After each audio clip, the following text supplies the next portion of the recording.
John, you're like the only one on our team that can get away with that. Well, I guess he's the news. What's that? Oh. Okay.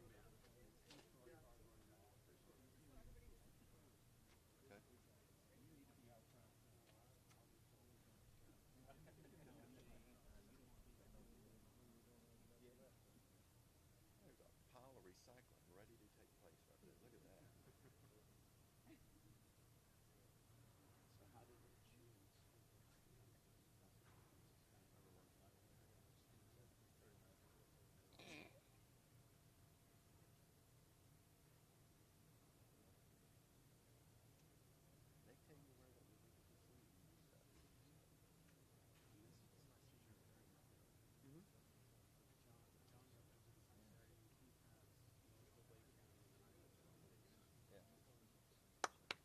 you a ring. Thank you for what you're doing, sir. Okay. Well, good afternoon. It's great to be here in Wildwood.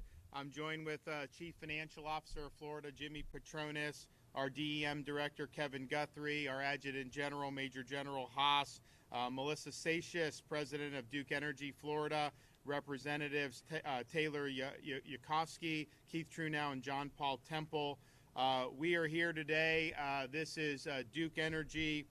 They've been staging thousands of their own linemen along with trucks and other assets in preparation for the arrival of Hurricane Idalia. Florida Power and Light, TECO, and the co-ops and municipal utilities are also staging assets ready to deploy as soon as it's safe. Now, these companies have called in linemen from throughout the southeast as well as far away as places like Nebraska, who will be ready to roll as soon as the storm passes. There are over 25,000 linemen already in Florida as of this morning, and by the end of the day, we anticipate that to be between 30,000 and 40,000 linemen that will be here prior to the arrival of the storm, and then we'll move in to restore power as soon as the storm passes. Now, linemen are staging as far south as Tropicana Field in St. Petersburg, and as far north as the Florida-Georgia line, and as far west as Chipley in the Panhandle. In addition to linemen, the power companies are also staging folks who will be ready to clear debris, set poles and lines, and augment the efforts done by Florida's Department of Transportation. Power restoration will be a joint effort, and all local municipalities should be ready to accept aid from other utility companies and their linemen to get power back on as soon as possible. And that's the ultimate goal, rapid restoration of power. This is a major hurricane. There's going to be a lot of debris, particularly in that Big Bend area. You're going to see a lot of power lines that are going to be down, and there's going to be a need for all hands to be on deck, so please accept that mutual aid. We were able to, in Hurricane Ian, do a very rapid restoration of power in terms of the affected customers. I think the times that took a little longer were either major structural damage close to the storm or some of the co-ops that didn't accept the mutual aid right at the beginning, and it took a little longer. So accept that so we can get the job done. We want to be able to restore power to all the rural areas in particular, and so we do want to make sure that if you have a rural cooperative, that those folks get the help they need and are willing to accept the help that they need. So we know that this storm is going to hit the state of Florida tomorrow. It is going to be a major hurricane, most likely a Category 3 hurricane. It's been tracking into the Big Bend area pretty consistently with a little bit of variations. But at the same time, I mean, you got to watch how this thing goes and where it can impact. It could veer west and hit places like Tallahassee. It could veer further east and end up impacting more directly other parts of the Florida Peninsula. So just make sure you're heeding the warnings from your local emergency management officials. Make sure you're doing what you need to do to keep yourself and your family safe. We have been working with the counties very closely over the past few days at the state level. We've received more than 450 active mission requests that the state is coordinating, and those requests have either been fulfilled or will be fulfilled sometime during today. We have staged a lot of gasoline, 420,000 gallons worth of gasoline. sometimes you get fuel interruptions, sometimes you don't. We're going to be prepared if there are fuel interruptions to be able to fill the gap. We have all 8 of our urban search and rescue teams activated, and that's close to 600 search and rescue personnel. We hope to not have to need those folks. We hope nobody ends up in distress once the storm hits. But if there is, we're going to have folks that are going to go out there. Kevin Guthrie already mentioned earlier today that a storm that's hitting late morning, early afternoon, you're going to probably end up getting calls as we get into the evening hours. We're going to be doing rescues at night as well. That's typically not the way you want to do it. Because there's going to be down power lines, there's going to be certain hazards. It's going to make it more difficult for our personnel, but we are going to be there, and we're going to get the job done. We're already delivering things like water, MREs, and tarps to local communities. Shelters are being opened or have been opened and are continuing to be open all across Florida's Gulf Coast and in beyond. We are deploying the Starlink internet. Almost 250 of those devices have been deployed, and we have over 500 staged and ready to go as those are needed going forward in the future. So we want to just thank everybody who's a part of the power restoration efforts. We appreciate what our electric utilities from Duke and FPL and TECO, as well as our municipal electric outfits and the co-ops. Thank you for taking this seriously. Thanks for the preparation.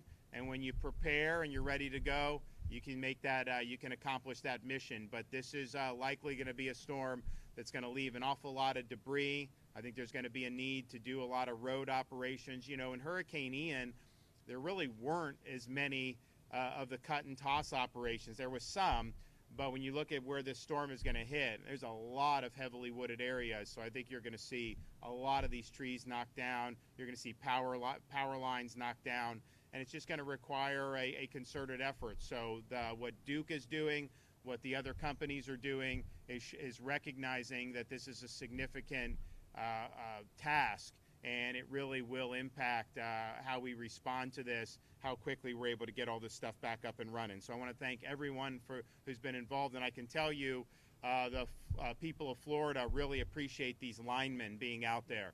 I can tell you after Hurricane Ian, it was like they'd see the folks racing into Fort Myers and these other areas, and they were very, very appreciative of all the hard work that was being done. This is not easy work, especially in late August in Florida.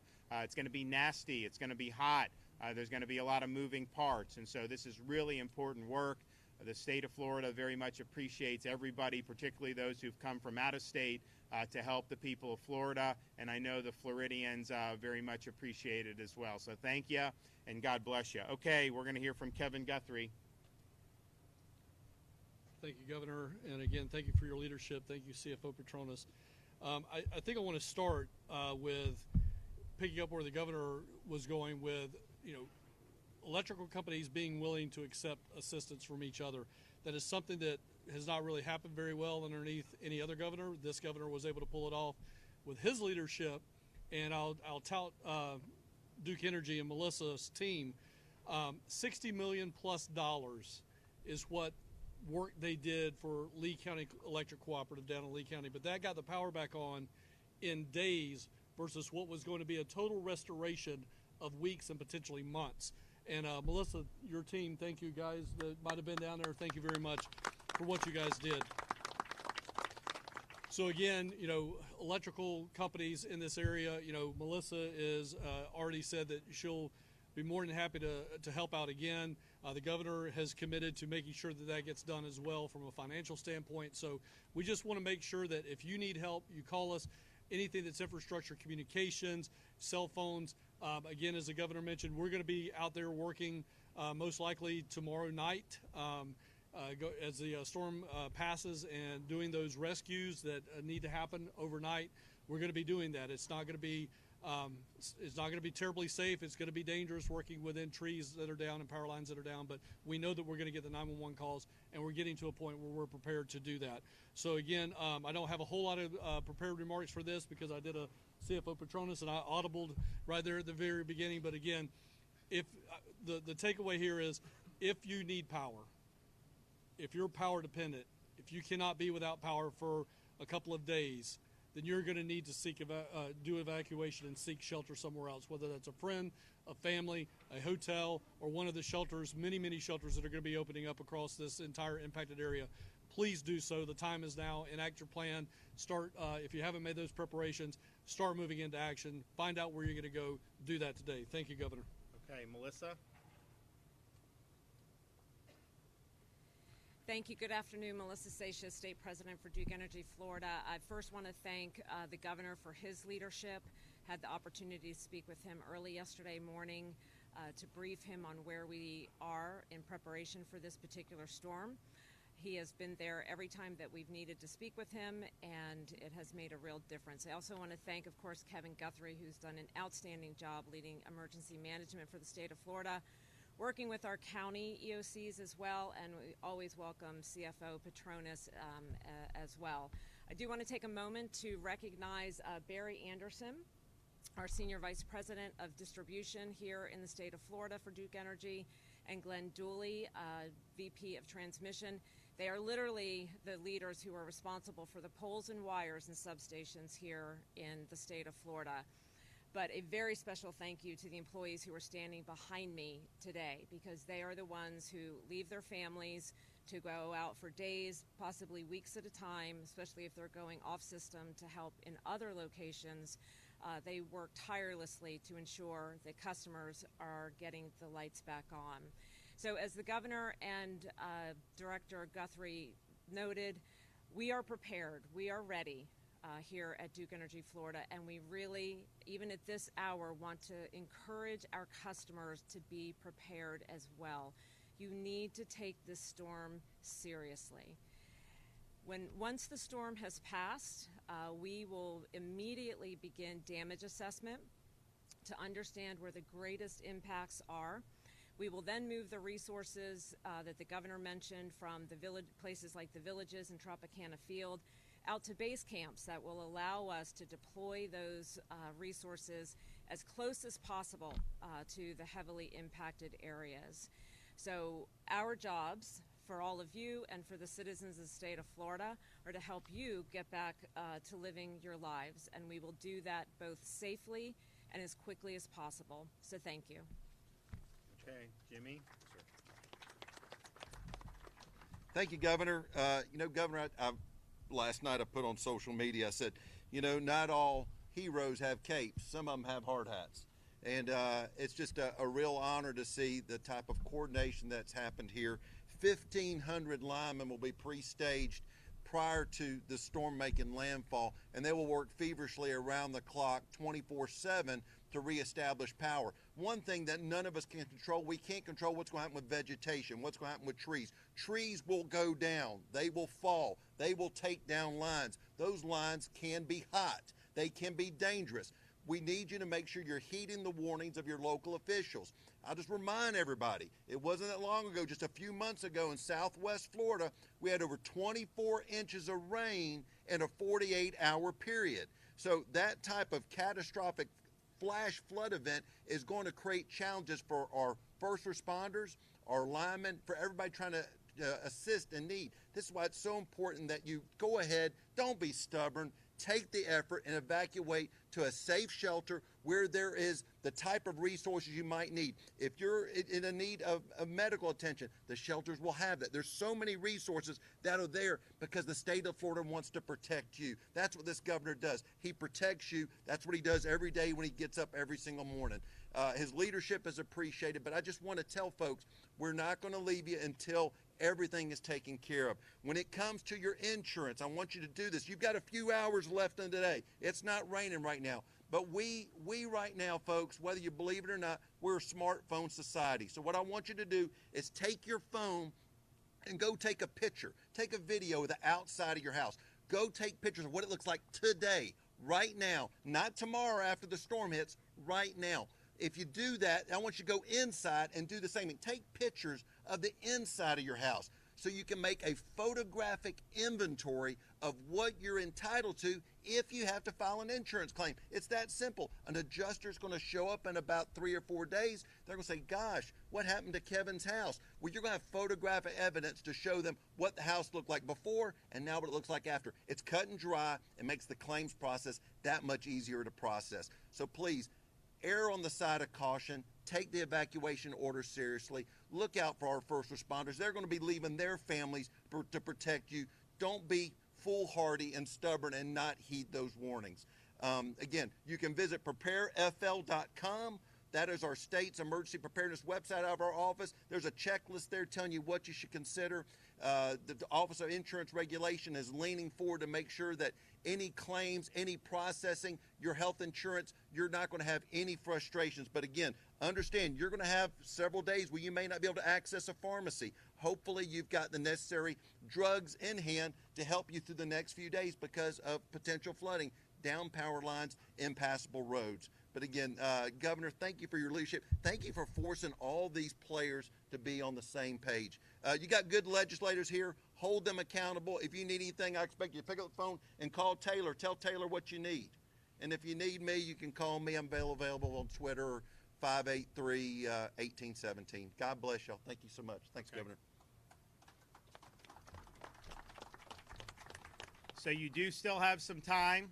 We're going to probably start feeling some impacts on this depending on what part of the state you are later today. You do have time over these next few hours to put in plan to put into execution your plan. So we'd encourage you to do that. And we are going to have a lot of resources, of course, will be brought to bear as soon as the storm passes to get people back on their feet. If you have any questions, you can visit floridadisaster.org/get-a-plan. Assume you're going to lose power if you're in the path of this storm. That's likely to happen, and so just prepare for that, expect that, and know what you're going to do to be able to get through that, knowing that we got a lot of people that are going to be working as soon as it's safe to do so to connect people back. Now, there's going to be, if power lines get like knocked down, that's pretty easy for these guys to fix. You could just kind of reconnect it. If there's structural damage to any part of power delivery, sometimes that could take a little bit longer, and who knows what's in store for us.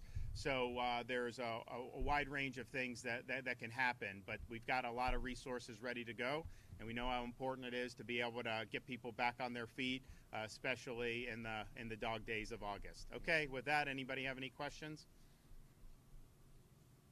All right, we'll see you guys soon. Thank you. All right. Bye. See ya. It was good to see you. Bye. That was great. Oh, you got to. Thank you, guys. Hopefully, y'all have nothing to